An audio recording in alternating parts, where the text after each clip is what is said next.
defensive end. Halpin up ahead for Leifer. Leifer open for the alley for Terrell. Oh my goodness!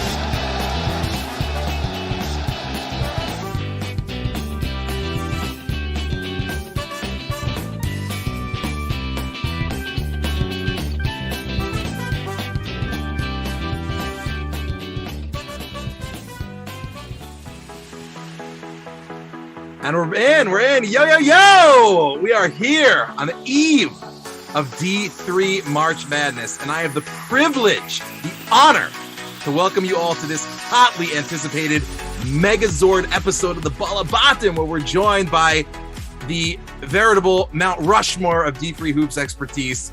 Right now, 3 out of the 4 horsemen of the Macpocalypse, whom I can't wait to introduce in just a second. And we'll be joined by the 4th shortly, hopefully. But first, we're fearing Tish tonight with the grizzled vet, a.k.a. the former Mac, a.k.a. the big dog. He loves it when you call him rough Papa. It's Natan Cohn. And we're joined as well by our resident stat head, a.k.a. the professor, a.k.a. the Oddmore of analytics. When the situation for the Ball Habatim is grim, he's the Grim Reaper. It's Shua Cohen Shlita. And finally, there's me, one half of the bandwagon boys. I am Ari Lamb. My other half, Simi Cohen, is playing pickup basketball tonight and trying not to get killed.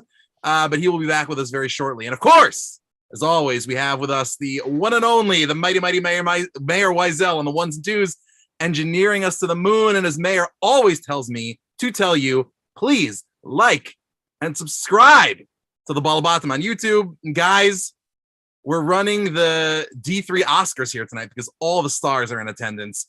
First, we have with us the Don Corleone of D3 Hoops Media. The man who loves our cherished Yeshiva University Maccabees so much that he gave us an 80-game win streak that we did not earn. He's the host of D3 Hoopsville. He is Dave McHugh. And we also have with us D3 Rain Man, a guy who crunches numbers like they're Rice Krispies, baby. He's Shua Cohn's spirit animal. You better call him Susie Durkins because he loves Calvin. He's Matt Snyder. That was a Calvin and Hobbes joke. And finally, there's the man who truly needs no introduction, but I'm going to make him sit through one anyway.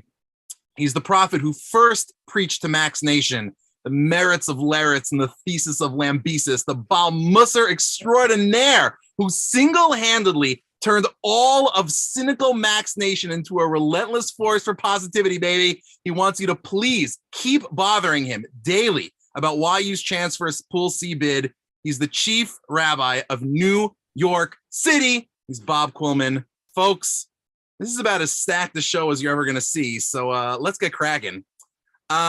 Gentlemen, we're extremely excited to have you all here. May, all right? We're extremely excited to have you all here. I'm really just, I really think we can, there's so many, like a jillion ways that we could start this off.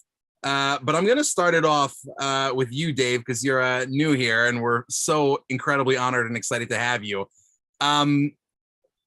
What has been your, do we have, oh my God, I'm so excited. You got to do an introduction now for Ryan. Guys, let's hear it. Guys, well, I feel like he just didn't want Dave to get the first word in. It's like he's about to ask Dave a question. That's you got to do all the of a introduction. sudden, he comes on the show. And he wears a headset for this show, I see. You got. I thought we were on Jewish time. Sorry, That was fair. We got another 20 minutes for that. That's what I was told. Fair enough. Well, I will tell you that we are also pleased to have with us now the 4th Horseman of the Apocalypse, the 4th member, the 4th face on the D3 Mount Rushmore. It gives me incredible honor to welcome back to the Ball Habatim the best in the biz, aka the pastor of disaster, aka the GOAT of D3 columnists, a man who likes to tweet about the possibility of another Max home game this year just to watch Max Nation burn. He's the amazing Ryan Scott. We love all of you guys. And now I am bringing it back, baby. Dave, we're so excited to have you on. You're the first. This is the first time that you're on the Ball Habatim, unlike these other old hats. So I thought you guys had lost my email. We just were intimidated. That's the truth. How much more love do I need to give you? RT11, I'm baby. very jealous of that. RT11. That's it. That's all we want. That is a rare thing, by the way. It's one of a kind.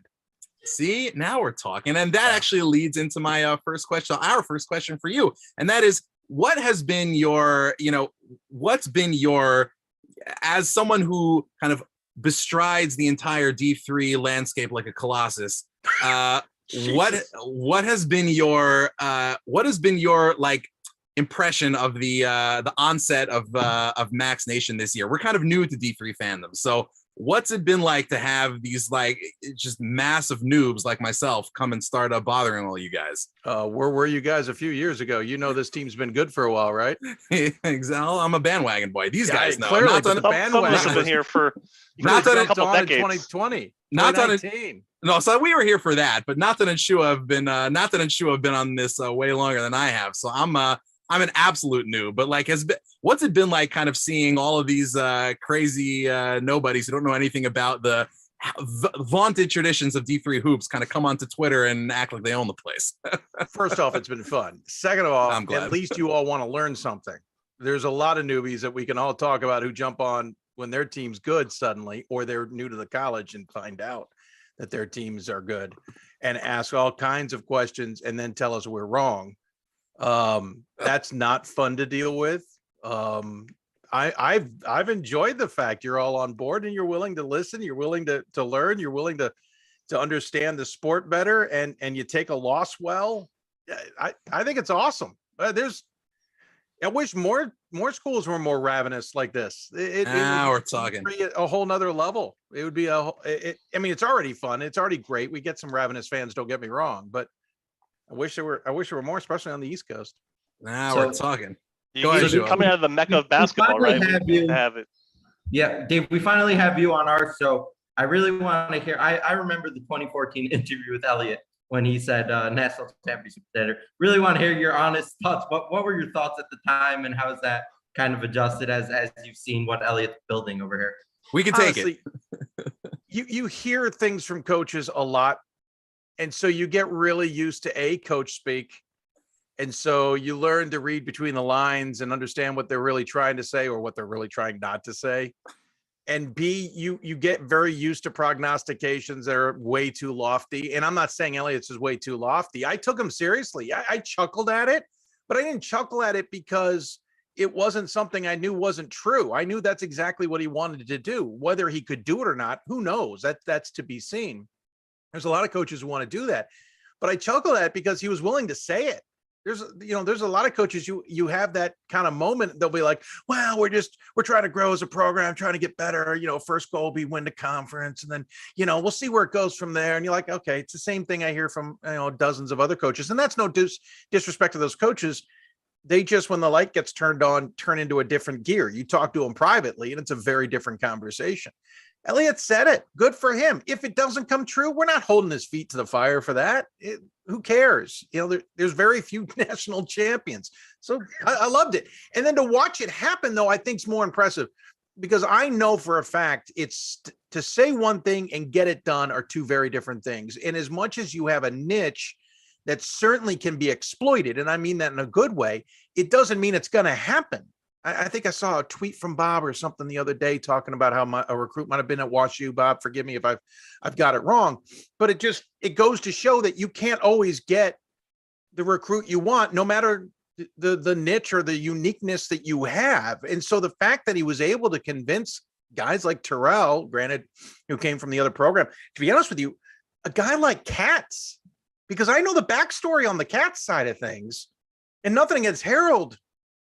But, I was kind of like, oh, okay, interesting. I thought Harold would have wanted something else, but, he's able to get guys to buy in. He was able to make it work. What I'll be more impressed by, to be honest with you, is if the rest of the athletic department figures it out and is able to buy in a little bit and figure out how to make their teams better. Maybe not as lofty as the men's team has gotten. That might be a flash in the pan. We'll find out in the future. But if they can start getting more recruits in and be able to succeed as well, just like Elliot did, and take that page up, that I think would be the real topper to all of this. You may have missed the YU Athletics tweet today about winning our first set in the volleyball match. So we're well on our way.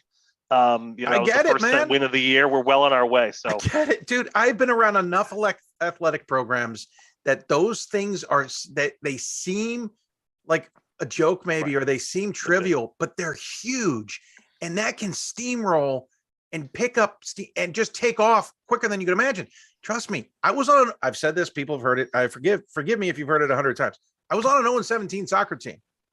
I know what it's like to be down there. And we were a good team. Don't get me wrong. We should have been 12-5 that year. But I know how it is to build that. That's a rough year should have been 12-5. Kid you not, one guy comes back. One guy comes back, and our team's a completely different team. Instead, we have a freshman up at the forward position, and he's a quarter of the guy's size and a quarter of the guy's talent. It's feast or famine for the kid. I actually felt bad for him. Our starting goalie was all conference first team. We were a good team, but there's a lot of programs that first set is a big deal, and then it blows up from there, or maybe it doesn't. I've seen it all. So I wanna now start with the Max pod, because we want to kind of touch on the wider D3 landscape, because Max fans, one of the most common questions that I know we all get from Max fans is like, what's out there, what's waiting for us kind of beyond the Max Stern Athletic Center. And boy howdy, please God, we're gonna find out. And we hope it's more than just Johns Hopkins University. We hope to find out, but as Coach Elliott said last night, one game at a time. Every single game from here on out is extremely tough. Speaking of coach speak. But Ryan, can you kind of tell us what are your, especially since you were just throwing hope firebombs on Max Twitter all day today. Can you give us your kind of analysis of the pod that the Max are in? We got Stockton, Wilson, Johns Hopkins University, and our beloved Yeshiva University Maccabees. What is this? Is this an especially tough pod? Is it a weaker pod? Like, how are you assessing this, and where do the Max fit in here? So I'm not sure there's like a superpower in this pod, but Stockton, Hopkins, and Yeshiva are all really, really good teams. And I think when you talk 1, 2, 3, it's up there in a pretty strong pod in that sense. That you've got 3 really good teams, as opposed to a number of the pods have maybe 2 and 2 in that kind of sense. I just think it's a good matchup for Yeshiva, right? I don't think Hopkins has the same kind of size that the Max do. I don't think they're going to be as comfortable up tempo and sped up if the Max can get the pace going. And Stockton is a really strong team. It's probably one of the better teams they've had. Usually you see in some of these NJAC teams, they'll take some bad losses during the season, and Stockton really hasn't done that. So that leads me to think that they're probably a pretty strong team. They're going to be really defensive, and that atmosphere, if you're playing them on Saturday night, is going to be hopping. It's a big gym, but they turn out. There's not a lot to do if you're not gambling down in that part of the state, and so they'll be there, and it'll be a Jersey crowd, right? Your guys are from New York, so you'll have a chance to it. It's not going to be too intimidating, but it's definitely going to be a good South Jersey crowd for you. That's amazing. And by the way, just the kind of the vibe of the Ball Habatim is we're just a bunch of dudes goofing around. So feel free to hop in at any point. You don't need to wait for us. But just to kind of spread the love around. So I almost want to kind of look at the questions already. And we're going to take a couple of them, not in order, guys. Don't worry, we'll try to get to everybody here.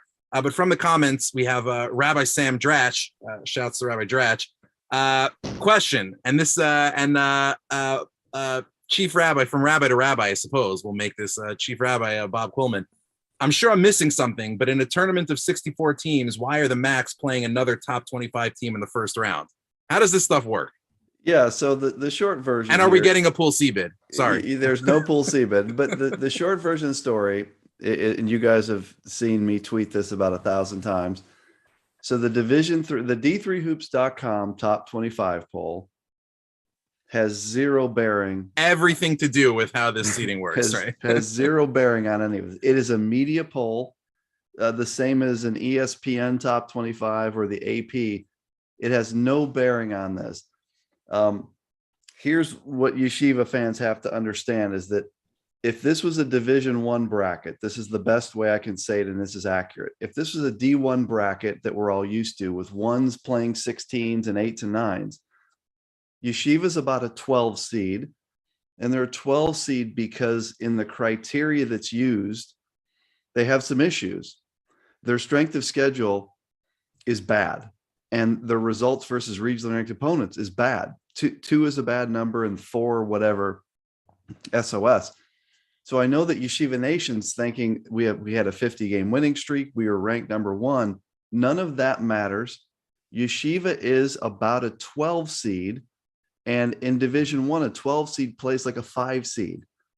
I've got Yeshiva in a great spot because I have Hopkins as kind of an 8 seed. So I think Yeshiva has come out of this actually really, really good. Matt Snyder made a comment earlier that Keene State is a better seed than Yeshiva and is playing a tougher team. So that's my short version of this. D3hoops.com top 25, not a factor in any way, shape, or form. Does that help? Go ahead. It's the strength of schedule really that Yeah. is where it comes into play. I think we've got two. I think Barry and Wabash is the other one where there's 2 top 25 teams playing each other, and that's the same thing. Barry doesn't have a very good SOS. So if you ever in the D3 hoops in the tournament, if you ever see 2 ranked teams playing together in the first round, it's either because they're really isolated geographically and there's not any other choice, or it's probably because one of them has a really low strength of schedule. The one thing that our top 25 pool is able to do is use that eye test and figure out when a team with a weak schedule is actually pretty good. And usually we're pretty good about ranking them. And that's what you've got with Yeshiva and Barry and a few others from time to time. Another thing to consider too is, and I'll use the D1 reference Bob uses, is you look at the D1 tournament, top 25 doesn't mean jack there either. There is, I think there may be some top 25 use, maybe in D2. I don't really remember. There's a couple of places where it's used, and it's used it for reasons that are legit for that sport in that position, because they may have some other issues on trying to gauge teams because it's a small sport spread out, whatever the case is. Otherwise, top 25s don't mean anything in the NCAA criteria at all, period. Slam door. There's no eye test, right? There's really no eye test when it comes to the NCAA criteria. Technically, even in D1, there's no eye test. Granted, everybody sees each other, but there's criteria that no one knows about in D1 that's used to put those brackets together. They just fill their teams with a heck of a lot more than we are. If you look at the access ratio, Pat and I talked about it on the show the other day. You'd either have to have a D3 tournament if you want to compare numbers in D1 with 88 some odd teams in D3, or the flip of that is like 50 something in D1 if you want to compare it with how access is granted and how teams get in. So obviously all the top 25 teams get in, they can spread them around, they have neutral sites, D1 does everything. Trying to compare to D1 is a fool's errand when you're talking about actually, even in other D1 sports, it can be a fool's errand to compare to D1 men's and women's basketball. And by the way, I love the transparency of the guests that you had on D3 talking about sort of the way in which they pick. So the way in which that is shared back is tremendous. Would love to see some of that happen. Love to see some of that happen in other sports as well. But I wanted to ask Matt, because we're talking about, and I agree too, with the group in terms of I like Yeshiva's matchup here, and if I'm Johns Hopkins, again, it's a matchup. It's a scary matchup, but again, you're feeling good too in terms of getting a 12 seed, right? If you're an 8 seed, you're feeling pretty good about that too, to a certain extent. But Matt, when I look at your recently released sort of chances to make it through different rounds, and obviously it's based somewhat on the matchups that might come in terms of the way it's seeding. Hopkins is number 9, right, in terms of reaching Fort Wayne. So something in the numbers is saying that Hopkins is a pretty darn good team. And what is that that's sort of popping out? Yes, Hopkins on my efficiency ratings, my computer ratings, no eye test either, margin of victory, who you play, kind of things. They've been a top 5 team all year long, generally speaking. Right now, I actually have Hopkins as the number 6 team overall. I have Yeshiva as the number 10 team overall. So to my computer, this is a very interesting first round matchup, a very difficult first round matchup. It might be the most difficult game either team plays for 3 rounds.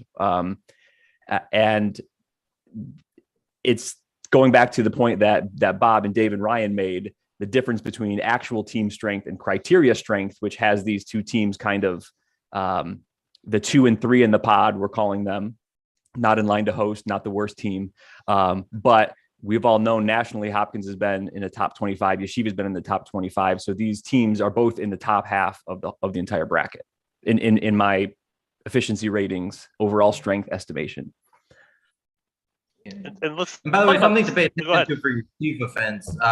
As much as Yeshiva's been playing really well lately, Hopkins has also been playing superb basketball of late. I mean, they lost the first 2 games, Swarthmore. They beat Swarthmore by 14 points in the Centennial Conference Championship. So Swarthmore has been playing superb basketball of late. Well, we spent the last 30 minutes announcing Swarthmore, by the way. I just want to let those 2 previous losses, 2 were close. Yeah. I watched one of them. I think I was one of them. And part of that too is Josh Leffler is one of the best defensive strategists that we have coaching in Division III. He's just a master at kind of breaking down what the other team wants to do and keeping them from doing it. I'm not sure he has the personnel to do that in the way they would like to in this matchup, which is one of the reasons why I do think Yeshiva is going to win that. But that also helps when it comes to the efficiency. Is he's just top notch at making it so hard for the opponents to score. And that's one reason why they always look good, because their defense is always stellar. Yeah, they look like a classic strength versus strength matchup here when it comes to YU's offensive efficiency and Johns Hopkins defensive efficiency. Well, what we said on the show that one of the slowest paces in D3. Go ahead, Dave. When I said on the show, the NCAA show, this was going to come down to which team's defense was going to play better. Because we know Yeshiva's had some moments where its defense just doesn't seem like Bob certainly was on hand. Ryan was on hand for a big example of when the defense didn't seem to be right there, especially at the top of the game. And Hopkins plays really good defense. It's a question, their offense, I think, is pretty good, and Matt's numbers will tell you that. I don't completely agree with Ryan on the depth thing. I think they got more depth than people realize. But sometimes, people just aren't having a good night. They play a lot of guys. The trick with Hopkins, in my opinion, is not to let the moment be bigger than it really is for them. If they're trying to go out there and prove something, or go out there and play outside of what they're really capable of doing, they're not going to do well. I've seen it happen before. And Connor Delaney is basically his last season. He's ready to play it off. He wants to prove something, but he's got to stay within what they want to do. And if they do, they're tough to beat. They got outside shooting, they got inside presence, but they're different than Yeshiva. And I think that's what's interesting. And that's why I think it comes down to defense. It's going to be fun to watch the styles in this one. And as much as he may have something to prove, there is nothing like having a 5th-year player of that caliber sort of as your floor general. He's some kind of player. And by the way, he doesn't mind getting physical. No. He's first off, he's already physical. He's built like a tank. He's strong as hell. But as we've said many times, he also plays. He was recruited to play D1 lacrosse as a long stick midfielder. There's nothing that's going to phase him. So and the rest of the team's very much like that. And actually, that's a good place, because that's exactly where I wanted to go. That I think one matchup that we're really excited to see as Max fans, Coach Steinmetz kind of dropped, more or less confirmed last night that at least at some point during the game, we're going to see this matchup. Connor Delaney and Ryan Terrell. It seems likely that at least at some point we're going to see Terrell guarding Delaney. So Bob, as somebody who has never ever said a word about the best players in Division III and has never gotten any flack for that whatsoever. How do you assess this matchup, Connor Delaney versus Ryan Terrell? Well, it's interesting because you have different style players. So they both, one of them is a point guard and the other plays point guard. I still don't consider Ryan Terrell a point guard. I consider him more of a point forward, but he certainly plays a lot of point guard. So here's the fascinating thing. If you use Ryan on Delaney, this is where I think the Macs have size problems, because I'm going to disagree with Ryan. I don't think Yeshiva is a big team. I don't. I do not view Yeshiva as a big team. I think you have a very undersized post in Gabe. I think Ryan is a wing who's 6'6", and then you got a bunch of little guards, and of course then you play Zucker or Armstrong, one of the two. I think where you're getting in a problem is if you have to use Terrell to guard Delaney. Well, Right. What are you doing with Tom Corey? Yeah. And what are you I doing don't with want to see Gabe Sydney- on. What are you doing with Sidney Tybal? Yeah. Exactly. So I'm not as think- worried about high ball. I really don't want to see Gabe being pulled out on such a knockdown shooter like Quarry. Like it eliminates this whole game. You've got matchup problems with Corey in a big way. And to me, if you have to use Terrell on Delaney, which you probably do a lot of the game, I just think you have a bad matchup somewhere at the 3 or the 4. The other thing I would just say generally about this game is I believe this is going to look more like the Illinois Wesleyan game in terms of you're going to see Yeshiva look like the smaller team on the floor. I really believe that. Now, Hopkins isn't as big as Illinois Wesleyan, but I believe that game's going to play out and you're going to be like, wow, they're bigger than us. Maybe I'm wrong about that, but I feel like Hopkins has more size than Yeshiva across the board. I was just at Hopkins last weekend. I don't know. I mean, I would say that Hopkins is probably a little bigger than people would think they are, but they don't play a lot of big guys either, you know. And let's just see again. I don't think Gabe is 6'6", and I don't think Terrell is 6'7". And let's just see when the two teams get onto the floor together. Let's see who looks bigger. And I think that Hopkins is going to look like the physically bigger team. I could be wrong. Now, that said, Yeshiva has a million other advantages that we need to talk about. Yeah. But I think I would be worried about the Terrell Delaney matchup because I think you've got issues at other places on the floor if that has to happen. And I think that's why you're going to see those lineups, right? I mean, I think one of the things that we've been encouraged by, and Shua definitely encouraged by, because the efficiency ratings bear it out. And I think this is the real contrast of styles you're actually going to see in the crunch times of the game, which is Yeshiva's going to play that smaller lineup, and if they can shoot it well, they may shoot Johns Hopkins out of what they want to be doing on defense, or at least the personnel they may want to have on defense, because Tybal may become less effective, even though offensive rebounds are there. You may have other guys becoming less effective, bringing Johnson off the bench, and other guys that have size. I'm just not sure whether Johns Hopkins will change their defensive style, no matter what Yeshiva does. But you're going to see that lineup. I don't think when Nathan calls it small, he's talking about anything with Gabe at the 5. By the way, Nathan, you say offensive rebounds. Why use best defensive rebounding lineup in terms of pulling down percentage of defensive rebounds available is with Gabe at the 5 and either Matan or Jordan on the court. They pull down about it's a lineup I think with Ofek, Oren, Ethan, Oren, Ofek, Ethan, Ryan, Ofek, Eitan, and Gabe. They pulled down 91% of defensive rebounds available.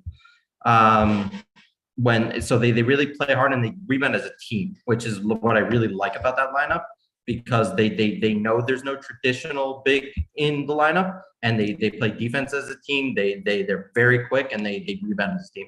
And I really like that lineup, and I wouldn't be worried about the offensive glass with that lineup in there, by the way.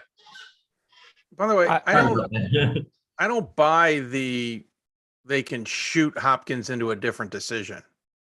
Hopkins is used to teams that can shoot well. Swarthmore is a prime example of that. Swarthmore was one of the early teams I started seeing the whole adage of take threes and don't, or something really close to the rim, don't take anything mid-range. Hopkins is used to that. Leffler played coached in D1.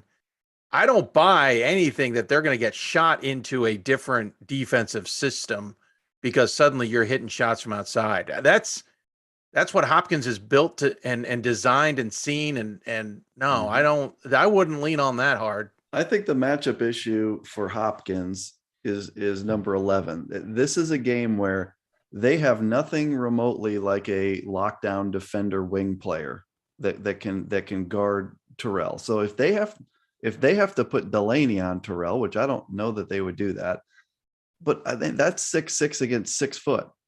I mean, Ryan is so good with his back to the basket. And if they go the Quarry route or they go some other route, he's so much quicker. I think this is the one game where I don't know who in the world they're going to try to have guard Terrell, but whoever it is can't guard him. And it might be that they just tell him to shoot and go ahead. We'll shut everybody else down. Well, who knows? I mean, Bob brings up a great point. And yeah, and that's I probably what they say. I want to see Terrell. I think that he's perfectly fit to guard Corey. I think that's the right move because Corey's got outside shooting and he's big enough inside. Ryan can do both. He's also not one of the guys on their team who's going to run 4 miles during the game, which I think will keep Terrell a little fresher for the offensive side of the ball. I want to see Delaney though. I want to see Lasco. Yeah. I want to see Lasco harassing Connor Delaney. Now that's not going to necessarily stop him every time, but Delaney is the kind of guy who does not like getting frustrated. And Lasco is the ultimate like water bug bouncing around in front of somebody who's really gonna. I don't think it's going to stop him or keep him from scoring, but it's really going to mess with what he's trying to do. And shouts to Ariel Adler in the chat and Zach Unger in the chat. And Jay Zuckerman as well, all of whom within like 10 seconds of each other made that Lasco point. So shouts to everybody in the chat. This is the most watched episode of the Ball Habatim that we've ever had. So it's of course because of Nathan and Shua's and my good looks. But in any event, before we kind of go around and sort of pan out a little bit to the wider D3 landscape, I have been very publicly on record as objecting to all, and I include myself in this, to all of the heinous criminal jinxing of Yeshiva University that has been taking place this entire year. I blame all of you on Twitter for any hiccups that we've had this year. But so out of the four of you, the only one I trust to not have horrible juju when I ask this question is Matt, because you're a numbers guy and numbers don't jinx as hard as anything that I could do. Matt, I almost don't even want to ask this question. Prediction. Yeshiva versus Hopkins. What are we looking at here? It's going to be a great game. That's the prediction. It's going to go down to the wire. Done. Let's move on. No, keep going. I think Hopkins is going to try to make it a deliberately paced game. I think they're going to try to slow it down. I think Shua was hinting at that earlier. They're one of the slower teams in D3. They're going to try to prevent Yeshiva from getting the turnovers, getting into transitions, a thing that they like to try to get some points on. My numbers like Hopkins by a barest of margins. So sorry for that, but I think it's going to be a great game. And I honestly think the team that wins this game is set up well to play Stockton or Wilson, right? And advance a round or two further. This is the most difficult game in the immediate first 3 rounds or so for either team. That's fantastic. And now as we by the way, I'm very relieved that was your answer. Okay, so now as we pan out a little bit to the rest of D3, Dave, what is for you the most interesting pod? I think there's a couple of them. First off, the lower left, the Wash U pod with Wheaton and Hope sitting in there. I think that's a fascinating set of games. Yeah, I loved I loved Mike Shower coming on the show and talking about the details behind the scenes of Wheaton and Hope's relationship with each other too, because everyone talks about Hope Calvin and they forget there's other institutions out there that are very similar. And we had a little fun with throwing Yeshiva into a pod, maybe with Hope Calvin and Wheaton, just to make it really wacky. No games on Sunday. They'd have to play games on Thursday and Monday. I think they're okay. I'm not really sure. I'm sorry, it's a holiday. Yeah. I realize we're playing with a little bit of fire there. I really like that pod. I think that one's one to really watch. I really like that for a host of reasons. I'm actually intrigued a little bit with the Marietta one because Rochester's up there. I've been gaining more and more confidence that Marietta's got a run in them. Though I said on the NCAA bracket, Marietta has struggled to get out of home. They've lost home.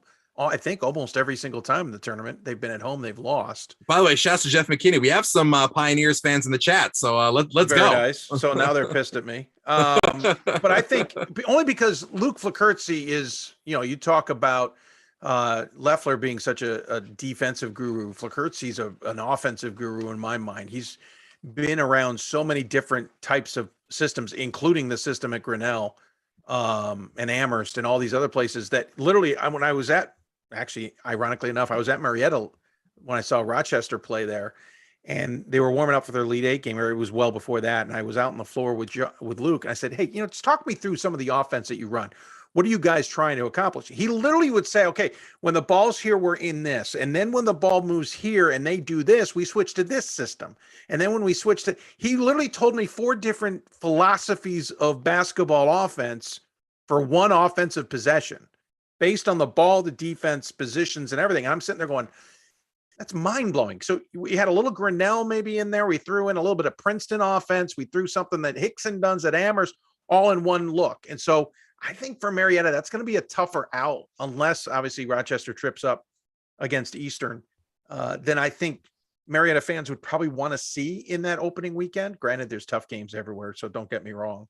By the way, I just before we hop onto some of the other pods, I just want to shout out that Tom Quarry is in the chat now, which is awesome.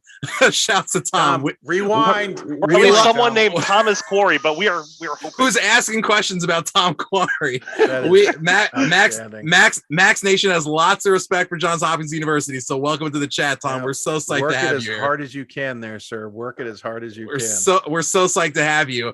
Bob, I don't know if you could get Pete Lambesis to come in the chat, if you don't mind. Just that'd be cool. Just give Pete a little shout. Moving, I want to kind of move on. What is, Bob? What's like a sleeper pod? Like, what's a sneaky matchup that Max fans or maybe D3 fans in general might not have their eye on that we should all start getting excited about? Well, the cool pod is the one in Texas that they always have to figure out what to do with the island teams. And so if you look at, they picked Mary Hardin Baylor as a host, and the Mary Hardin Baylor Chapman game in round 1, there's not many round 1 games that are as even as that. I would say that Wheaton and Hope is in that ballpark, but you got Mary Hardin Baylor and Chapman. And then, oh, by the way, Whitworth is right there with those 2 teams, and Whitworth plays Trinity, Texas. So I think that's a pod that could be the best one out there for a lot of reasons. Mary Hardin Baylor is the 3rd highest seed if you look at the criteria, yet they were picked to host because of geography. And so you've got the host playing Chapman, that's a higher seed, and then Whitworth on the other side's a higher seed. I love that one in particular, Ari. And Trinity's one of those low SOS teams that is not really a 4, in a pod. They're sort of a 25 to 40 area in the country, and so absolutely that's a team that can definitely surprise as well. It's a really. I watched them take care of business against Calvin this year, so they can. They're good. They can beat some teams. Side note: they were into the tournament before they played their championship game. Yeah. Because they were into the tournament no matter the result of that game, because St. Thomas, Texas doesn't qualify till next year. Talked about that quirk out of SCIAC because it's been possible in the past. And one year it nearly did happen. And we knew that Trinity, interesting enough, it was Trinity again, was going to get it because Trinity had been the number 1 at the end of the regular season. In this case, St. Thomas was the number 1 in both cases. So it fell to number 2, and it almost was somebody else. Forgetting who it was off the top of my head. Southwestern, I think. I could be wrong there.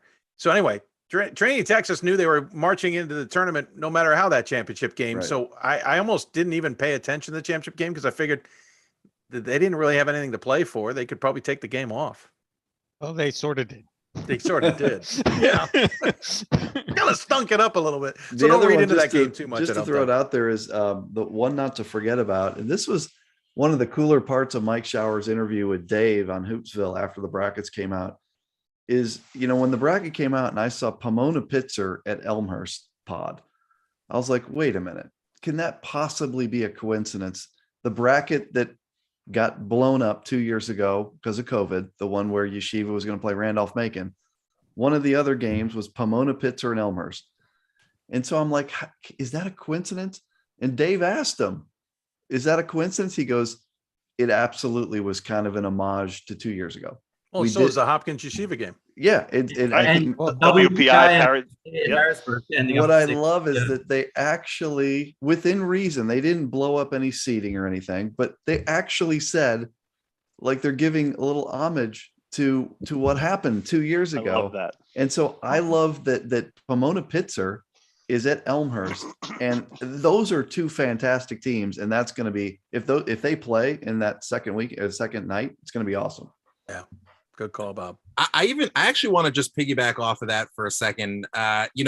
We joke, we have a lot of fun on this show, and we do clown around a lot, but ultimately, Yeshiva, like a lot of the schools that we see, and I know some of the ones that you all are fans of, we're a faith-based institution, and we take our values really seriously.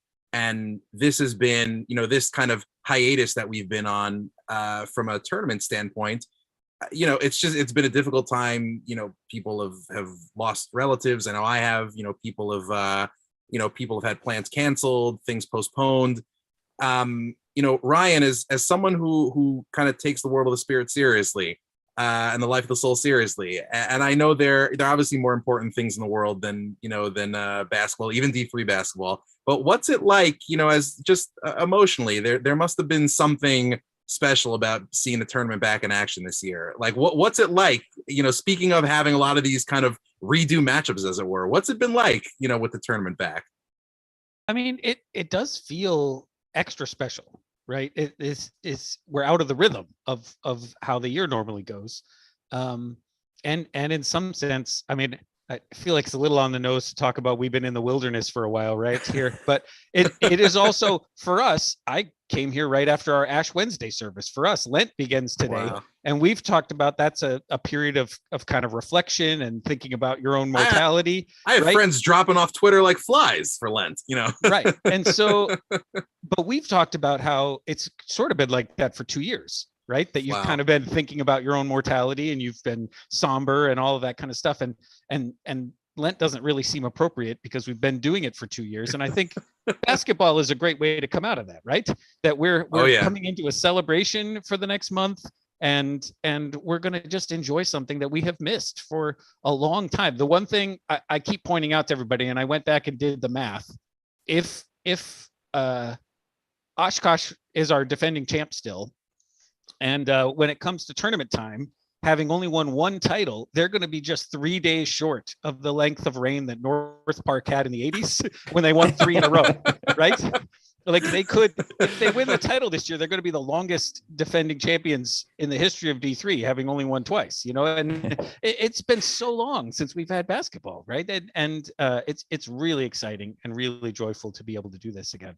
I think on the individual level, right? And I think what's part of this is wonderful is, right, the fifth year seniors, right, the fifth year guys, and some of the other grad students and other guys who get that shot. Is there anybody in that realm or a senior that sort of you guys sort of even it may be playing against your team, but that you're pulling for? Are there any players that you're looking at and sort of just glad you get another chance to watch these guys in the tournament?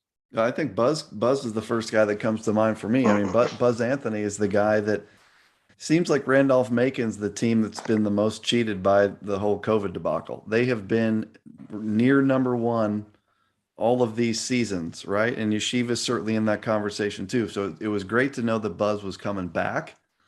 And it's good to know he walks into the tournament on, a top 4 seed, can play all his games at home, can get to Fort Wayne, and he's never gotten a chance to be on that stage. So that's the first. There's a million of them. There's a million fifth-year guys, but Buzz Anthony at Randolph-Macon for me is the first that comes to mind. The one I thought of was Jack Davidson at Wabash. He took the year off last year to make sure that he could come back and finish up when they had a full season. He's a guy who came out of the gate his freshman year like gangbusters, right? He's well over 2,000 points now because he's been scoring from day one that he showed up there. And we've never really been able to shoehorn him into the All-American team. And it would have been a real shame for him to graduate without getting an honor like that, which I don't know what team he's going to be on, but I can't imagine he's not going to be on one of them this year, right? He's had a tremendous season. He's really, really talented. And his team has stepped up like you would not believe. I saw them at Marietta at the beginning of the year, and they won. They beat Emory there, and they looked pretty good, but they didn't look tournament good, right? and now they're a legitimate, top 10, 12, 15. I mean, they're right up there with everybody else. And there's a whole bunch of seniors on that team, and it's one of those it's just a great story, and I hope they really do well.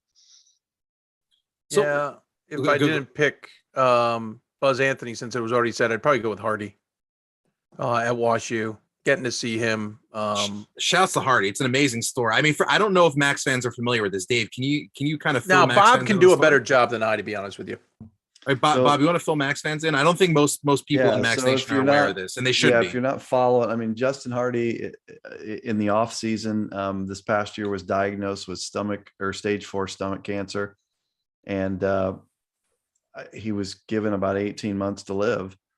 And wow, he not only started playing basketball again, but if you watch the Illinois Wesleyan WashU game on December 12th, he was an All-American.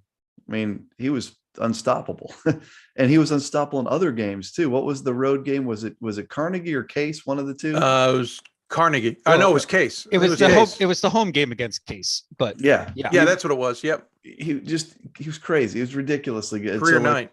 Now that it's an incredibly difficult and sad, because he hasn't played the last like 3 or 4 games.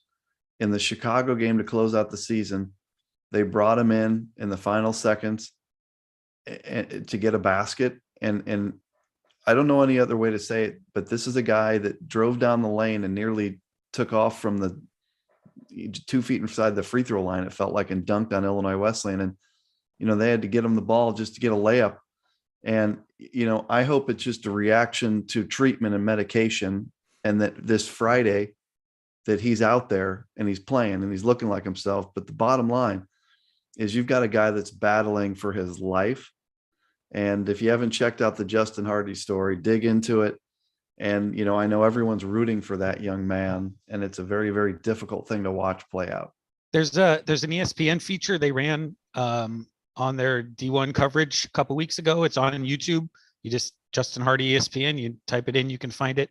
But he's also just a tremendous person, like beyond the physical. I can't even imagine. He was going literally from chemo treatments to practice and games the same day sometimes.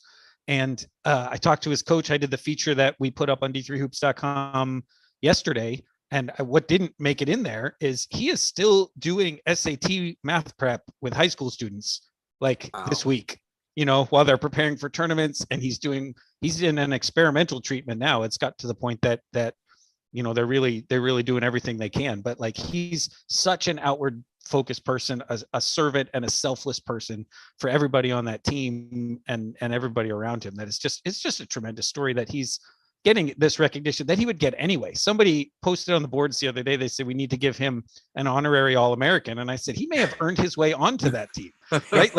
He's had a great season regardless of what's happened. So, well, and on top of that, he's got a teammate in Jack Nolan, who's also got a great story and got this extra year to play too. So I went with Hardy because his story is just the fact that he said, screw you, and stepped on the court is why I'm glad we're getting to see him play another season.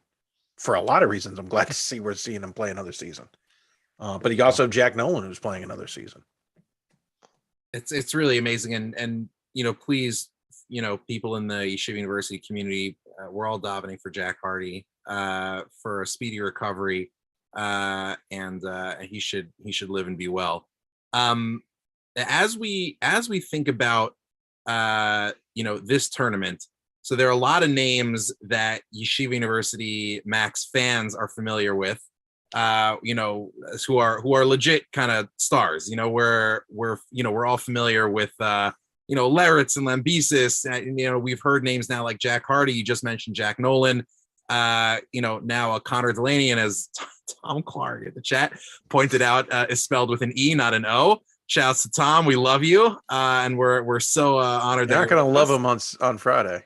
Yeah, I know. Well, that's the thing about Yeshiva. No matter what, we're gonna love him. That's exactly. Just like we love Lambesis. Remember the IW? Yeah. Exactly. Like you should have. By the way, man.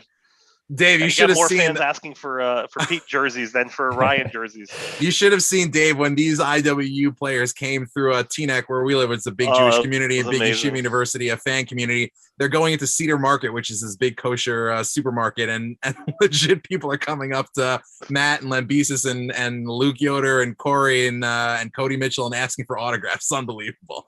One of the coolest things that I've seen pictures of, at least. So Hashtag breaking news, Illinois Wesleyan moving to the Skyline Conference. By the way, I'd like our chances there, guys. Right? Strength of schedule Sign me way up. Hard- Of schedule. I was gonna say hard pass, but it does help. That would help our SOS. No, they still play the Skyline Conference. Well, that's true.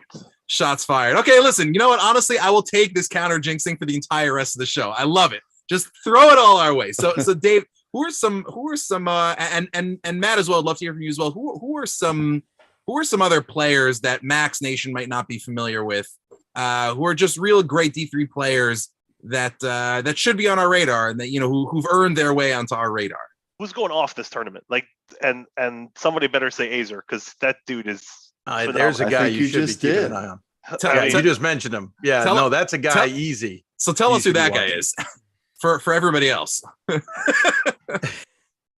I Yeah, mean, Marcus asking for a Azor friend. He's a point guard that is unique in that he's a big physical athletic point Right. guard, and he averages like 9 rebounds and 8 assists a game.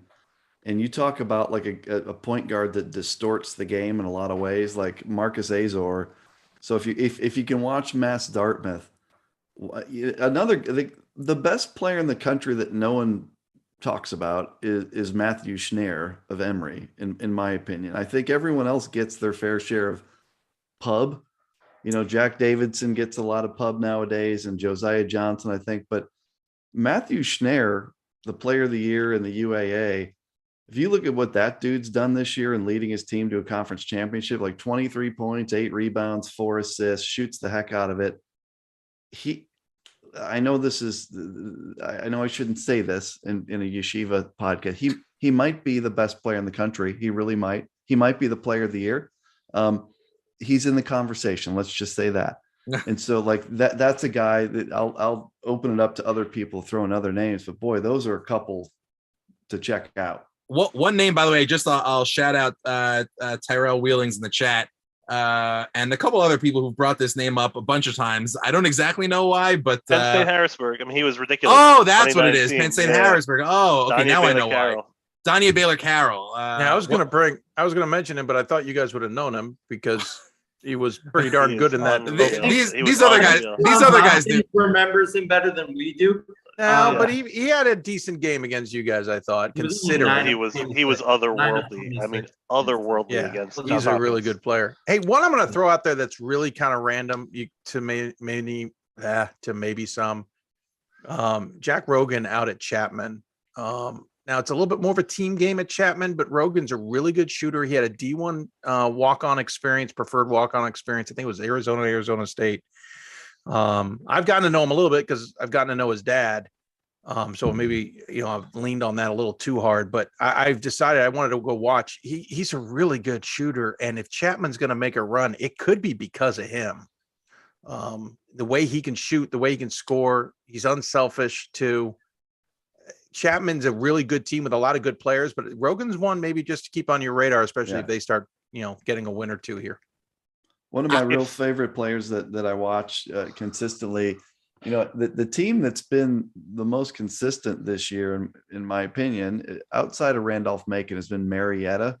And the guy that makes Marietta go is Jason Ellis. He is fantastic perimeter guy, 17 points, 4 rebounds, 4 assists kind of guy. He's another guy that doesn't get enough attention, kind of like Matthew Schneer. But Jason Ellis, I believe he's the player of the year in the OAC, which is hard to do. Check out Marietta, check out Jason Ellis. You won't be disappointed. He's a fantastic player. That's a good one. Yeah. A guy is a little different than the trender. I really like watching is Levi Borchert from University of Wisconsin Oshkosh. He's just a superb interior player. He plays bigger than his size, in my opinion.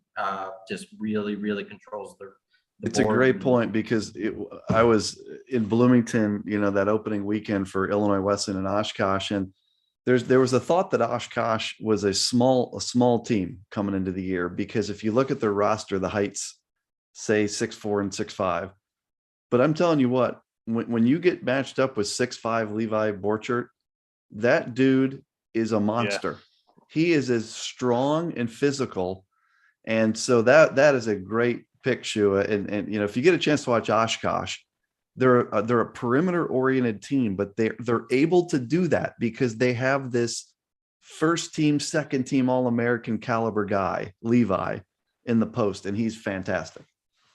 On the team level, as we get into there, one thing I think if you guys can peel out even further back than this tournament, but we'll work it back.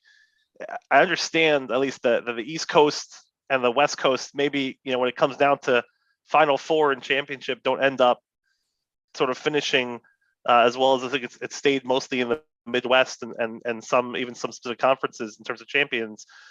Who's going to break through this year? Who has that opportunity? If you talk a little bit about that and sort of why that is in terms of the style of ball maybe or whatever might be driving that, but who has the opportunity to really break through that this year in this year's tournament?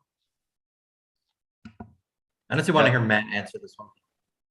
How far east do we count east? Does it? You tell me. Yeshiva University. What? Are we counting? We got to count Randolph-Macon as east, right? We're not just counting them as like sure. south and east, but then they're the pick. Look, I was wondering if we count Marietta as east at this point. I don't know. Yeah, to me, is if you're looking at teams that are outside of that Midwest footprint, and who could win a national championship, I would say you absolutely start with Randolph-Macon, and certainly a team in Atlanta would have to be considered in that. That's Emory. Northeast, that's a trickier one. Maybe the options are sitting right there in that pod you guys are going to be paying attention to, right? Like Stockton, does Yeshiva win a couple and make it like, but to me, Randolph-Macon is the team in the East that has by far the best chance. Yeah. One of the other ones, maybe outside shot would be WPI, if only because a strong defensive team, and they've got two big guys. They've got a 6'8" John Adams and 6'5" Lothar, who are really good post players, and you have to have that if you're going to break through and win, because the teams you face from the Midwest are going to be huge. And you got to. It's we saw. I mean, even Swarthmore, with as good as those All-American guys were when they played Oshkosh, they were not big enough. And you got to have some size, and that's always been my biggest question with Randolph-Macon, if they'll be big enough to handle that size if and when they get there. And I think WPI's got a combination of talent and size that is at least possible if they can make it that far. I also think Wesleyan's really good. I would love to see what they would do in like a Final Four scenario with different teams around the country. For Max fans, by the way, Wesleyan and Illinois Wesleyan are different schools. Different. Yep. Wesleyan's the original. Yeah, they were. I think they have a shirt. No, it's true. Wesleyan was the first one. They're the original Wesleyan. Sorry, Matt, I didn't mean to cut you off. No, great point. So I'd be interested to see if they could make it to a Final Four and see them matched up with teams from around the country, different styles, teams they haven't played. I would be really interested in seeing that. And I'll be in Fort Wayne, so I would love to see a team like that there. And Christopher Newport too. Don't overlook the captains. I like John. I like what they've done there. I don't know if this is the team that can make some incredible run like previous teams have. I don't know, but I do like kind of their setup here, where they're situated. Obviously, they're going to, if Yeshiva comes out of it, they're going to be playing Christopher Newport, possibly if they can get out of their pods as well. So, but they're a team that is in a spot there that can maybe do something with it. Well, that's an interesting one because they've been to the Final Four twice in recent years, and both times with teams that we didn't quite expect. And what's a real hallmark of John Krikorian's teams is they always peak at the end of the year, and the peak is pretty steep. Like they get very good by the end of the year. But with the C2C conference they're in now, they're used to having a really strong conference schedule to help ramp that up. And they just didn't have the end of the season like they normally do. And so we don't know if they've gotten good at the end of the year like we normally expect. And so this tournament's really going to tell, are they coming out like they have been really strong, or is that lack of conference going to hurt them? And then you go to the, outside, you also have Whitworth, Chapman, Pomona, and Mary Hardin Baylor. I think all four of them have opportunities, but you should be keeping an eye on them too. Obviously, some of them are going to have to knock each other off, but those four, I'm not sold on Whitworth. I think they're good, but I'm not sure they're that great. But they could. I mean, they're well coached. Jamblowski is a darn good coach, and they have a good system. Mary Hardin Baylor, I mean, Josiah Johnson, he's also playing injured. I've said that a few times. People don't realize he's playing injured and he's still that good. And by the way, for Max fans, Josiah Johnson, another player in D3 who gets NBA scouts at his games. I mean, it's not just our guy, right? Right. And he's smaller stature, but he makes up for it in just unbelievable skill set. I'll throw it down that if he were not injured this year, he'd be averaging more points than Ryan. Oh, hands down. Hands down. He'd probably be averaging 35 a game this year if he was not hurt. I don't think Terrell's your leading scorer in the country if Johnson doesn't have a banged up knee. I'll give a disclaimer on more volume, but fair point. but then again, Pomona. Yeah, and Chapman. Dave. Yeah, hey, you guys called out jinxes that apparently I didn't do, but no, this is perfect. No, I love this. We got 30 more. I'm so in favor of this. So in favor of this. By the way, speaking of jinx, tune in. Maybe by tomorrow we might have something special available for everybody who likes the jinx. Thank God. Yeah, I'll leave that one out there. And Buzz Anthony will be on the show. Plug it. What time? What time does it start tomorrow? We'll be on at 7 tomorrow. Where can the Max fans catch it? We're going to be on at 7 tomorrow. We're going to have a lot of interviews. Buzz Anthony's one of them. We're talking to infinity and beyond. I love it. And we're going to have Johns Hopkins on the show. The women.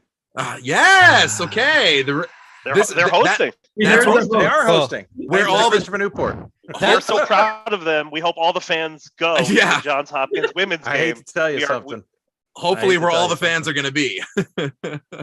Hey, by the way, just to back up, not to derail you guys, but I do want to say, as someone who's in the Baltimore area who has worked in media here, when I saw the bracket in 2020, I started drooling because I'm like, oh my God, Goldfarb's going to come unglued. Like that place is going to be insane. Listen, I don't know if you guys know this. I was working as an intern / part-time sports producer at the ABC affiliate in Baltimore when Tamir Goodman was playing in high school. Whoa! Oh my God! So guys, so I know the fanaticism. So this down is the here. Harold. Okay? Got it. Here's another side note. And this is why I say I know the backstory with the Katz story. Harold Katz ended up as an assistant coach for my alma mater. So now we're talking.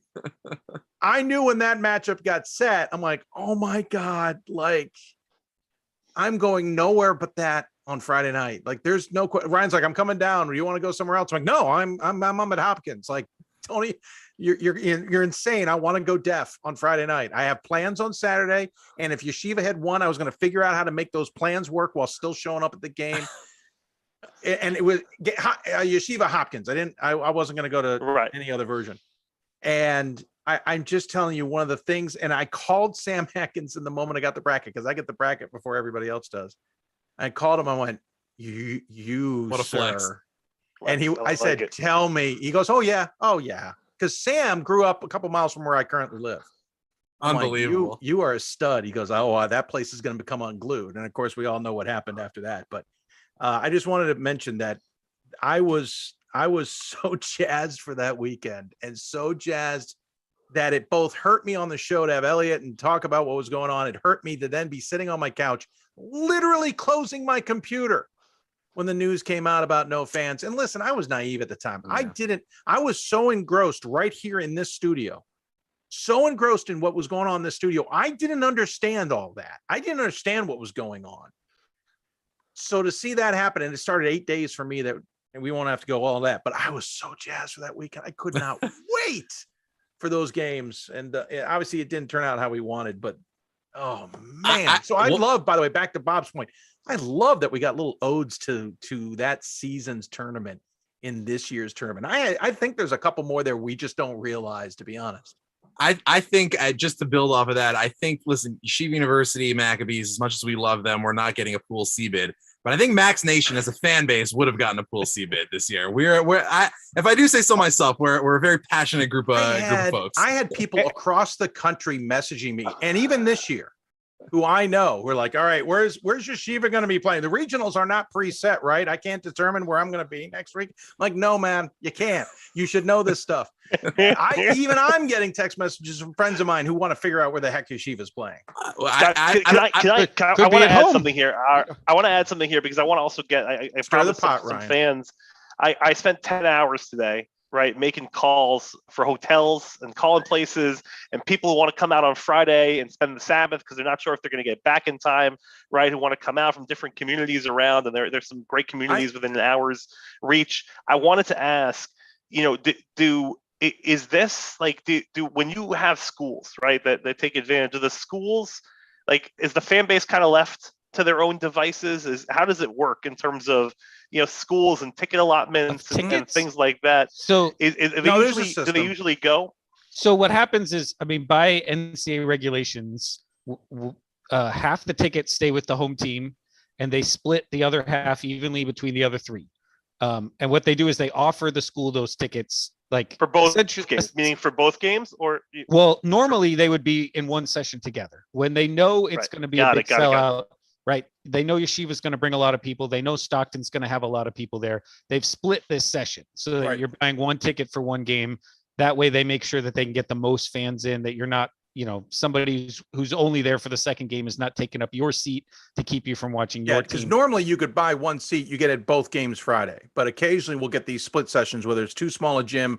In Goldfarb's case at Johns Hopkins, and in Stockton's case, it's because like I'm part of this. It's known that it's going to be a big enough crowd that they don't want to hurt chances for fans who want to see their team, and B, as Ryan said, you get in there and you're like, well, no one's even here. Like, we could have gotten more people in. So that's what that's all about. And so a lot of schools will just put those on sale for their own people for a few days. I think by Thursday they have to give back whatever they haven't sold. I think you're right. I think it's Thursday by noon or something like that. But a lot of times for a school like yours, I'm sure that those allotment, whatever it is not publicly available, right? There's VIPs and people who have the right connections at YU who are there's different ways those to do tickets and getting those. But someplace like Pomona that's flying to Elmhurst, the families that are going will get a few tickets and they'll give them back. And then they give them back, and then they're open to anybody who walks up at the door. Right. So by the way, really quick shout out, Shua, and then I want to turn it back over to you. So just really quick shout out to Yeshiva Hartoro, the most viral Jewish Twitter account on the entire internet, which is now also in the chat. This is the most out of control chat that we've ever had in the Ball Habatim. So just keep being awesome, you guys. Anyway, sorry, Shua, go ahead. Two things. One, I want to give you guys fair warning. We are going to ask for Final Four picks before we let you guys go. So just giving you a warning to prep. Second thing, I want to hear where can we expect to see you guys this week, and what are your plans? Any plans to attend games? Start with Matt. I thought for a few minutes about traveling. I'm not going to be able to travel, so I'll be watching games remotely from Michigan here, not making the trek out to Platteville, where Calvin's going to be playing St. John at UW Platteville. You're not a dedicated fan, man. I'm not dedicated. So unfortunately not. We'll see about future weekends, but I'm definitely going to be in Fort Wayne. Oh, I'll see you there. As long as that's a fan who has belief, by the way. He doesn't need to watch the early rounds. No, I like that. We're going. We'll be there. He's not wasting his money on a loss. Simple faith is very important in the Jewish tradition. Anyway, so I made the decision that if I was going to travel up to Bloomington to the Illinois Wesleyan pod, that I would miss all the Friday games traveling. So I've made the gamble that I'm going to stay here in Dallas, so I can watch every game Friday, including my Titans, Friday, Saturday. And I'm counting on 2 wins, and I will be in the gym for the Titans the rest of the way, wherever they get sent for the second week, and I will be there. And I have already purchased many, many months ago my tickets to Fort Wayne. I used to go to Salem, Virginia. Regardless of IW being there or not, I will be in Fort Wayne regardless, just like I was the last time there was a tournament in Fort Wayne. I was there with my esteemed colleagues here, and I will be there. We heard the Belton was too broadcasters far the to other drive? day, right? Oh, I was just going to say, Belton's too far a drive for you, Bob. You're not going to go see the Texas. I thought about it. I thought of no, really. It's still in my head. Belton's is what is it? 3 hours? 4? It's 3 hours down there to where Mary Hardin Baylor's. But if again, that'll mess up my theory of like I'd like to be able to watch the Yeshiva game. I'd like to be able to watch all the game now with the staggered starts. I mean, I can take that afternoon off work and watch the game. So I'm going to do that. I'd love to go to Belton, but that would blow up me seeing a bunch of games too. So I'm looking forward to seeing them. all right. So I Dave, think what do we we got? should. Yeah, let's. I think we got Dave on tap next.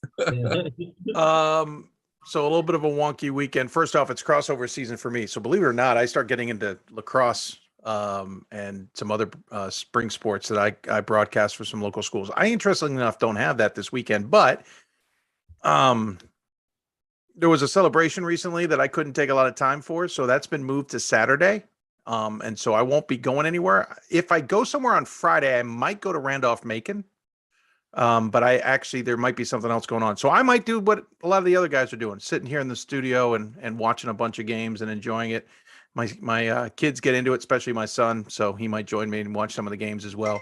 We've thought about doing a whip around, but I think we're not gonna be able to pull all the resources together, but it'll be fun to watch the games from home. And again, I'll be in Fort Wayne. Tell us a little bit about your son's robotics. Yeah. Well, I'll be in Bob's neck of the woods apparently in early May. My son, talk about throwing a wrinkle in that I did not see coming. Last Saturday, I ended up doing work from a middle school gymnasium while watching my son's robotics team. He's on a middle school robotics squad. And the way it works, shouts to him. Yeah. So the way it works is they do all these qualifications and you get randomly, I say randomly because it's not like they preset it. I think a computer probably does it. You get set with another team and you as two teams work as a team to defeat the other two and you accumulate points. And then obviously you're mixed and matched throughout qualifications with a bunch of different, you might end up with your school, you might end up with other schools, et cetera, et cetera. They ended up pretty high qualifying, but not the top. The number one team picked them for elimination. So in eliminations, you can pick your team and your team then that's your team for the eliminations. They don't mix and match during eliminations. So the top team and Andy's team actually had paired together a couple weeks back and apparently did really well together that they started talking during the qualifications about trying to make that happen as long as Andy's team was doing well. And they were doing well. They were top 10 qualifications of the 24 teams for the entire day at one point in the top 5. So they paired up. Long story short, they got all the way to the championship match. And the 4 teams in the championship automatically qualified for world championships. And then they lost the first of the best of 3 and then won the next 2. So they won the state championship on top of that, which just screwed with my Saturday. Anyway, we're going to World Championships in Dallas, Texas, early May.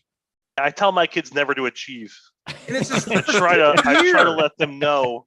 I already told him, I said, listen, buddy, I already told others. I didn't tell him. I already told others, said, you know what this means now, right? This means he's never going to qualify for Worlds again. He's never going to win a state championship. We have peaked way too early.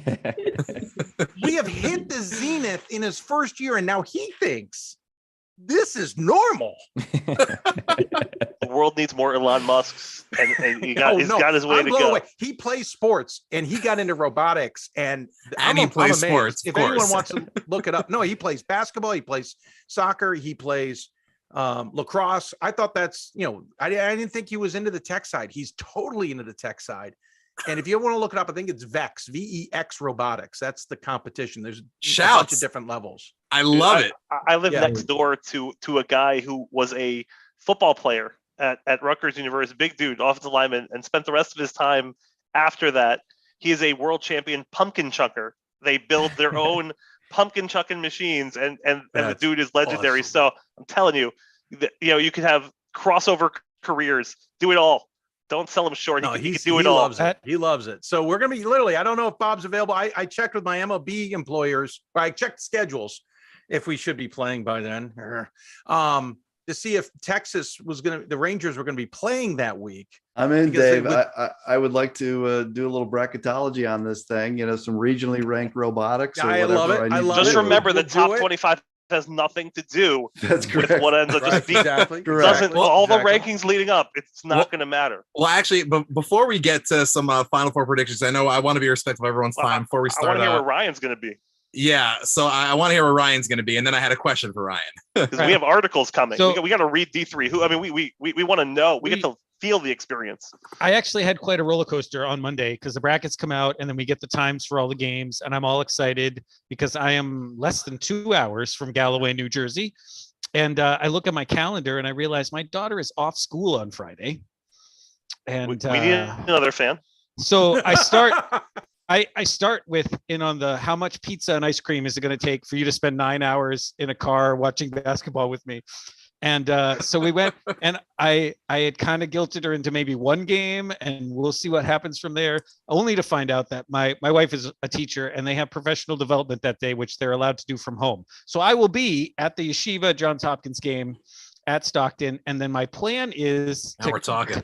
to cut out right after the game and drive up to Swarthmore and catch the Swarthmore Keene State game at the second location before I head back home. That was the correct answer. If you change your mind, I will be there with my 9th grade daughters. So if they want to hang out, we could make it happen. So I had a quick question for Ryan before we get to Final Four predictions. But first, shout out to Isaac Hollander in the chat. What's the cue line for that robotics competition? Bob. Anyway, I would say Dave's son -6 is the cue line. It's fairly convincing. Fairly convincing. We have no idea what that means in robotics. We have no idea, but it's set. It's there. Scores are in the thousands. I don't know the scores. It could Scores be are like in the hundreds. It could be like D3 swimming. Like I'll see a score on Twitter like Illinois Wesleyan lost 400-50 in swimming. I'm like that. They should have taken the starters out. What? So, I don't know if robotics is the same. When you posted that result, I honestly thought you were posting another what's that? That's just a system result. I really thought that was. And then I saw IW, and I was like, "There's no way Illinois Wesleyan lost this much to the system." All I'm saying is I've got Dave's son dominating the robotics competition. Whatever that makes the cue line, that's the cue line. So I have a question for you, Ryan. Yeah. We have a lot of people watching now. I mean, Max Nation really turned out tonight because you guys are unbelievable. I want you to be the Joker for Max Nation and just burn Gotham to the ground. What would have to happen for the Max to host another home game this season? So, Bob, the way Bob, this is Bob. Bob knows no matter what Ryan answers, Bob is fielding the questions. No matter what he answers, Bob's going to get the question. Bob, you may as well. Bob, you may as well just throw away your phone now. I am on Twitter too. Like I am approachable, I think. Yeah. Anyway, by the way, hit the follow button for Ryan Allen Scott on Twitter. So Marietta is at the top of that particular quadrant, which would put them in line to host all the way through to Fort Wayne. However, in D3, we have this, not quite a rule, but the guideline that we minimize the number of flights that happen. And the NCAA has to pay for a flight for a team if they are this year 600 miles or more away from the site. So even if they bus, by the way, it's considered a flight. They don't ask after the fact. Right. And so the top seeds in that quadrant, obviously the hosts, we got Swarthmore and Stockton and Christopher Newport and Marietta. And if they all go through, they can all get to Marietta just fine. It's a drive. However, Keene State is up in New Hampshire. And if they come through, and Matt's number is like Keene. I mean, Keene's a great team. Yeah. And so if they come through, they are more than 600 miles away from Marietta. They are more than 600 miles away from Christopher Newport, who couldn't host anyway because their women will be there almost certainly. Assuming the women, yeah. And so they would need to find some place that all of those teams can get to within 600 miles, and it would be Swarthmore, Stockton, or Hopkins, or Yeshiva.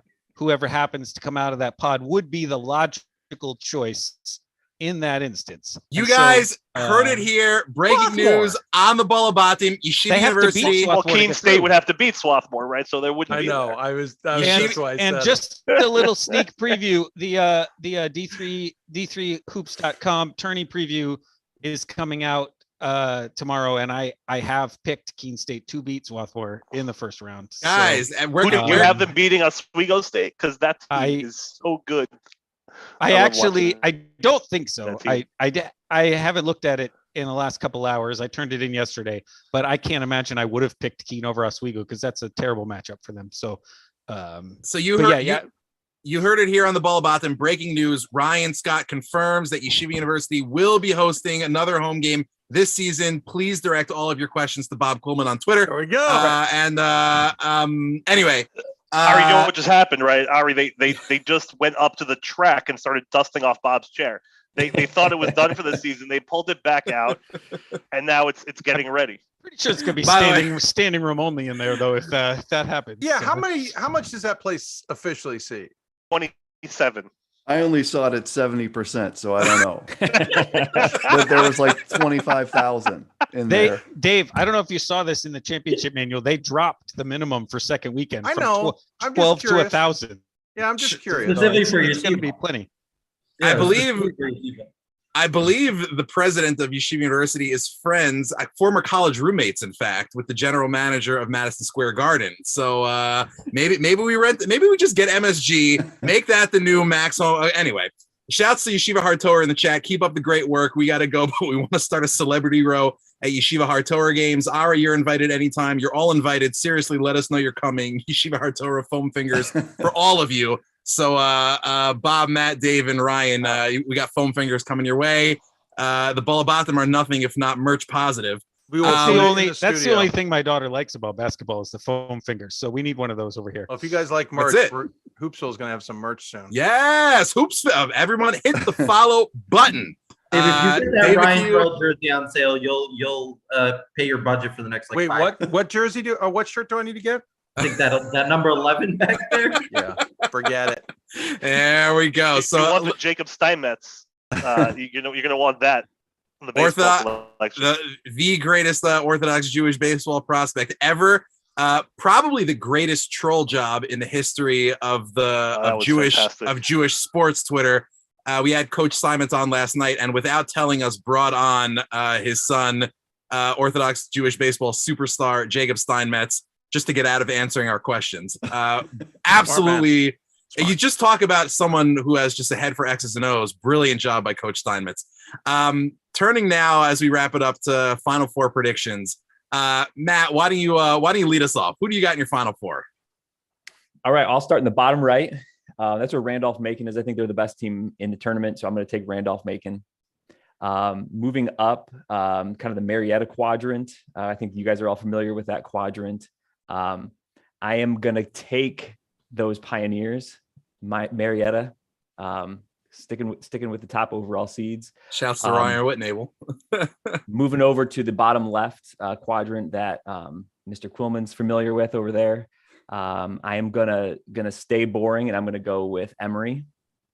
And then the top left, the team you're gonna see coming out of the Oshkosh region is gonna be the Calvin Knights. Oh my God! Here we go. Oh, please. Well, the Calvin and Hobbes. Drop the mic. Matt just pieces out that, while this chat melts down into slag. I hope we come out of the bottom left, because remember that one time a couple months ago where we beat you without Lambesis by like 20 points. So, I mean, it was single digits. Wait, with those picks, you were invited to the Ball Habatim bracket pool.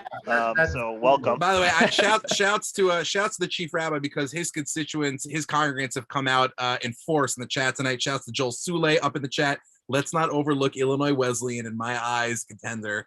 So you're getting love, Bob, tonight in the chat. Joel Sule, shouts to Joel, to Joey. Sorry, out of that pot as they do. Shouts to Joey. Ooh, shots fired! I love it.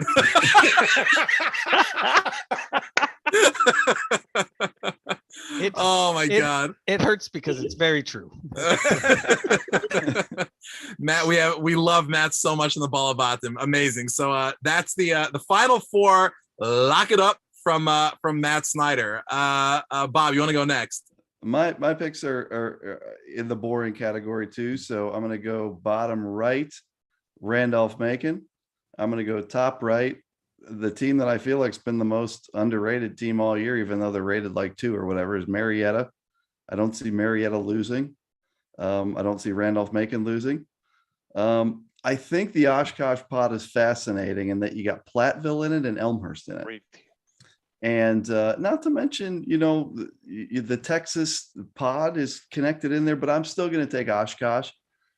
The one place I'm not going to take the top seed is going to be the bottom left, where I believe the most talented team and the team with the best big guys plus guards plus defense plus kind of big game experience, I'm going to take a little team called Illinois Wesleyan from Bloomington, Illinois.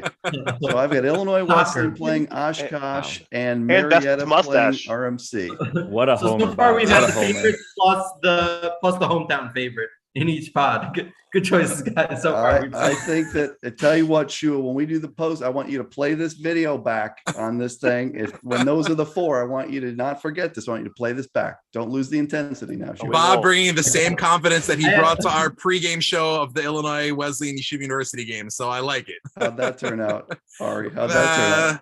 I don't even want to talk about it. Dave, why don't you go next? That's so last year, Bob. That's last year.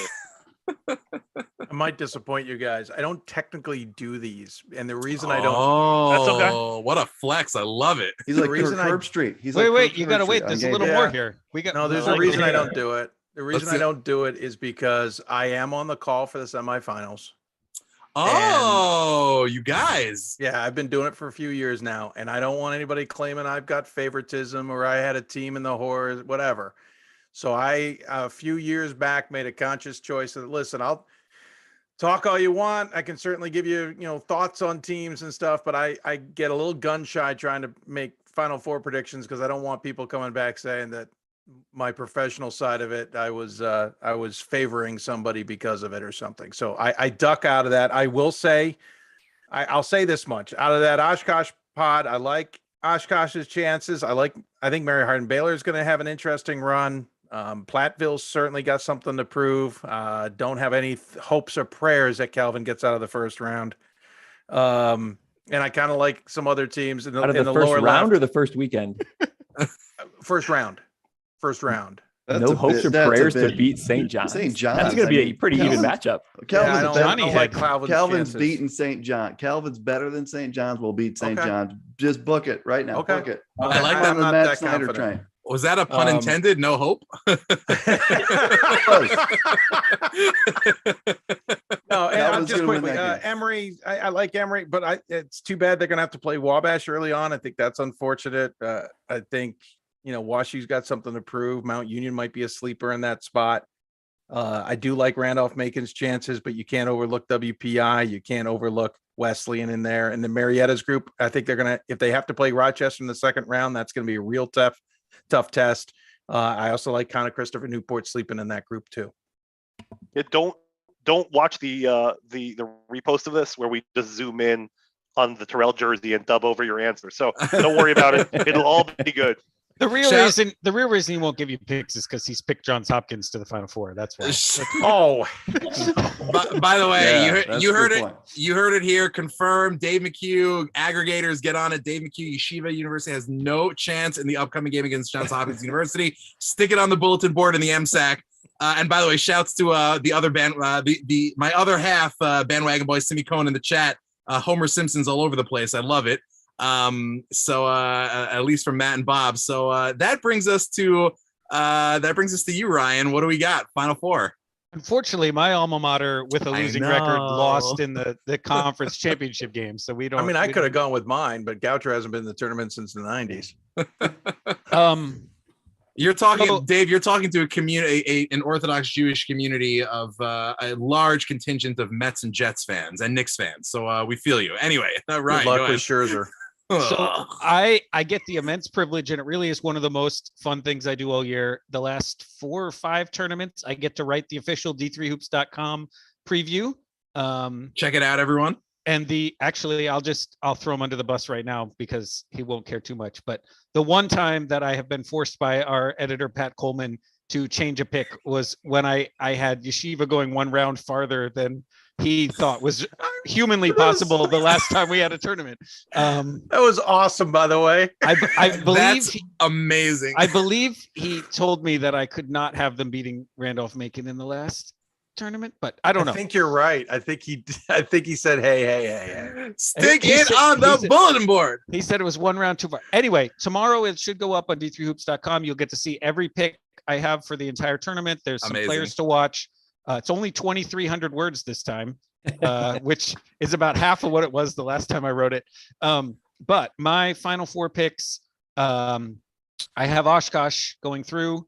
I think they've got I mean, nothing is easy, but I think they have the easiest pathway through there. The best team in that bracket, they have beaten 3 times already this year. So they should be able to do that. I too have Illinois Wesleyan coming out of there. So we'll have a giant jinx that can happen down on the bottom side. Ron Rose is ducking for cover right now. The rematch from November, that was an overtime game, right, Bob? That was overtime. That Illinois it was a 1-point game in regulation. No regulation. All right, but it was a close game, a great game, probably the best regular season game we've had this year, and it's going to get repeated in my mind. One of the things I love about doing the preview is you get to dig into the stats. And I did not realize how good Marietta's stats were. I seen them in person this year, and I knew they were very good. And I would say, as long as they can take care of the ball, they'll be great. And turns out they have the fewest turnovers and the best assist to turnover ratio in the country. Bob brought up Jason Ellis earlier. I'm going to shoot out Luke Isley, their point guard. He has the ball in his hand almost the entire game and just doesn't ever give it up. And I think he's a tremendous player. I've got Marietta coming out of that bracket up there. And at the bottom, I am going with the upset because I don't like picking the big favorites. I'm going to take WPI out of that bottom because I think Randolph-Macon is going to have so much trouble getting past UMass Dartmouth that they are not going to have any gas left to deal with the big guys from WPI. I cannot wait for that game. That is my I cannot wait just to watch those guys, Buzz and Azer, play. That I hope that matchup happens. I knew Ryan didn't listen to a lot of Hoopsville, but I now realize he doesn't listen to any of it. Because the Marietta stat was all about that interview. Ryan, a couple episodes ago on the Ball Habatim, I mentioned that Marietta has lower than a 10% turnover. Their turnover stats are sick. They're like 9.8%. It's ridiculous. Oh, it's ridiculous. Yeah. And they play super fast. Like if you look at the turnover leaders, they're all these teams that play super slow and they just have fewer possessions. And Marietta runs like crazy and they score like crazy. And even watching them, you wouldn't realize that they take care of the ball so well because they're throwing that all over the floor all the time. They're so much fun to watch. And they're even better than I thought. And I think they're headed to Fort Wayne. You know what they've done? Perfect. Sorry, go ahead, Dave. I was going to say what I like what Marietta's done this year I think they struggled with in the past is they keep getting better during the season. In a lot of good seasons they've had, they peaked early. They peaked before the end of the regular season. They peaked before the conference tournament. They take a couple of losses in February that you're sitting there going, what's going on? Because it felt like they hit that peak and then they came down again. And so when they get in the NCAA tournament, they're just not what they were. This year, it feels different. I saw them in Vegas, and I thought they were good, but I didn't think they were great. But the team I'm watching in February is a lot better than the team I'm watching in December, and that isn't always the case with them, which I think makes them a really good team in this tournament this year. Yeah. They've gotten scarier as the season goes along, and they come at you in waves. They shoot from the outside like superbly well. They shoot great. Yeah. Ryan, you gave me a perfect opportunity to plug advanced metrics because when you look at turnover as a percentage of possessions, you don't have to worry about how many possessions, how slow or fast the team's pace plays. You get the overall, and they have the lowest turnover percentage by like a wide margin at below 10%. But it's just superb. Yeah. I'd be very worried facing Marietta as the shoot. Well, please God, we get the opportunity to have that problem. Sorry, not that I mean to good job. Aria, well, as we wind down, and I know we are winding down, and we really can't take enough time. One of the questions we got in the chat from Ailey was, how do we get the opportunity to have such legends? How do we pull this together? And the honest truth, because I think it's as important to say, is like the honest truth is because these guys are so giving of their time and so giving to this D3 community. It's just unreal. It has nothing to do with us. It's really everything to do with them. I really think that needs to be said. What you guys do for the community, people were asking, do these guys do other things, or do they get paid? Is this their job? I'm like, I don't think that, someone mentioned in the chat, I don't think they pay the coaches. I'm not sure these guys can get also, so our coach has to have another job. We know that you guys do this in just a tremendous generosity of spirit. So thank you for making yourselves available. It's really Hey, we unbelievable. appreciate Just know you that the guys community really inviting appreciates us. it. Yeah, you guys have been awesome in Yeshiva Nation, and you guys have just created this community where we've all come together. So I just want to thank you guys too. This has been so fun. And you ask, right? I mean, Yes. yeah, ask to do it. If there's a Washington and Jefferson podcast out there, I'm sure we would go to that if we needed to, right? No, they haven't called. So Can we cut the feed? Can we cut the feed? Let's please, by the way, give all of these guys their amazing resources. As Nathan said, they're so generous and magnanimous with their time. Please give all of them follows on Twitter at Dave McHugh for Dave, at Ryan Allen Scott, right, for Ryan, at IWU Hoopscom for the Chief Rabbi, and at FFT Mag, at FFT MAG for Matt. They are incredible resources. They're so friendly. They're so fun. And just to echo Nathan, and I know I'm speaking for the whole Ball Habatim crew when I say this, we cannot thank you enough for giving so much of your time to educate us. And, I know we can be a lot over the course of a season. So just thank you so much for being good sports with us. We got Morty Lifer shouting it out in the chat too. Just We got Gabe's dad. My guy, Morty. Joining your guy, Morty. So Max royalty in the chat. This is unbelievable. All the celebrities have been here tonight. It's I'd like to give a big shout out. So one of my favorite parts of that, the game in New York was about 3-4 hours before the game, hanging out with Morty and his son at Burgers and Grill and just talking basketball and talking life. So I want to say hi to Morty, and Morty, I hope to see you in a gym before the season's over. I have to say, by the way, on that note, I took, I think I said this in the last show, I took my girls to see the last couple of Max games. I took my oldest to see the first game of the conference run, took my second to see the second game, to see the semifinals. And both of them begged to stay afterwards so that they could get autographs from Ryan Terrell and Gabe Leifer and get pictures with both of them. And I got to say, shouts to Ryan and shouts to Gabe for just being so incredibly generous, sticking around with smiles on their faces and enjoying their hearts, taking pictures with every single kid who wanted one, signing autographs for every single kid who wanted one. What unbelievable mentions. So shouts to you guys. What an unbelievable evening this has been. Thank you to all of you guys for joining us. We're so grateful. Please follow d3hoops.com, follow Hoopsville, follow all these guys on Twitter. Gotta watch the show tomorrow. Gotta read the preview tomorrow. It's basically, I just took off work this week. That's a great idea. Smart. And Morty Lifer in the chat showing love for Bob. Shouts to Morty. That's incredible. We really love you guys. Thank you so much for joining us. Thank you guys. Thank you. You We'll hope to guys, see you soon. We're not a 1 year wonder. This is going around. Max Basketball. We already signed up IW for next year, so really looking forward to staying hot, staying good, recruiting for the same players. It's the whole new world for us, and we love it. guys, if you're Jewish and know how to dribble a basketball, please call Coach Elliot Steinmetz immediately.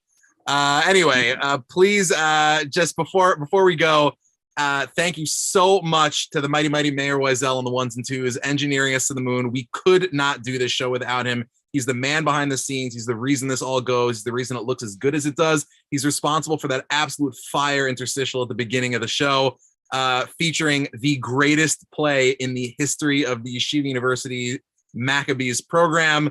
As Bob pointed out on Twitter, I'm not crying, you're crying. The last points scored at home by the all-time Yeshiva leading scorer Ryan Terrell, and the last home assist by the all-time Yeshiva University leading assist leader Gabe Leifer. A thing of beauty. Mayor is amazing, and as Mayor always tells us to tell you, like and subscribe to the Ball Habatim channel on YouTube. The momentum is real. The hype is real. This place is super duper fun, and we're just having a good time. So it's been amazing to be hanging out with you guys tonight, and we'll see you next time. Thanks, guys. 37 and a half hours till tip-off, guys. 37 and a half hours. Hey, roll, Max, roll. Let's go. Yes! See you guys. Take care, guys. Thanks, everyone.